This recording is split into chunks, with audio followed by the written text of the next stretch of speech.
السلام علیکم. السلام علیکم. وعلیکم السلام ورحمۃ اللہ.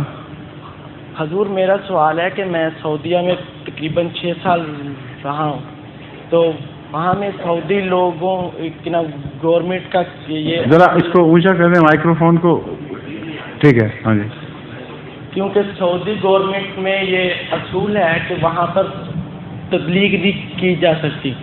تو اگر جب سعودی لوگ کہتے ہیں کہ ہمیں یہ چیز کا نہیں پتہ کہ حضرت مسیح موعود آئے ہیں یا نہیں آئے، ٹھیک، تو جب قیامت کا دن ہوگا اور جب ان سے خدا تعالیٰ مطلب پوچھیں گے تو وہ لوگ کہتے ہیں، سعودی لوگ یہ کہتے ہیں کہ ہمیں کسی نے نہیں آ کے مطلب بتایا کہ حضرت مسیح موعود آئے ہیں تو ہم نے اس لیے نہیں مانا.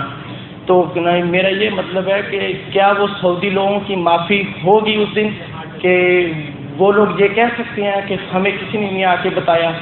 اور ایک طرف اگر کوئی شخص آنکھیں بند کر لے اور روشنی اس تک نہ پہنچے اور پھر ٹھوکر کھائے راستے میں اور گرے تو کہ مجھے چوٹ نہیں لگنی چاہیے کیونکہ مجھ تک روشنی پہنچی ہی نہیں، تو اس کا یہ عذر درست ہوگا؟ اگر آنکھیں کھلی ہوں اور روشنی نہ پہنچے تو پھر ایسا شخص بے قصور ہے.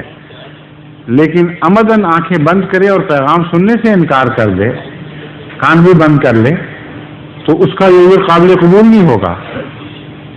یہ لوگ جب باہر نکلتے ہیں تب بھی بات نہیں سنتے. تجربہ کر کے دیکھیں. بس جنہوں نے پہلے ہی اپنے آپ کو مٹھی کی طرح بند کر لیا ہے اور اپنے موجودہ حال پہ راضی ہیں، ان سے جب خدا تعالیٰ سوال کرے گا تو اپنے علم کے مطابق ان سے معاملہ کرے گا. اگر احمدیت کا پیغام یا مسیح موعود کا پیغام ان تک نہ پہنچنے میں وہ ان کا قصور نہ ہوا تو یہ ہو نہیں سکتا کہ اللہ تعالیٰ بے وجہ ان سے ناراض ہو. لیکن اگر ان کا قصور ہوا اور ان کی نیتوں کا فطور شامل ہوا تو پھر اللہ تعالیٰ ان سے وہی معاملہ کرے گا جو چاہے گا. ظہور مہدی آخر زمان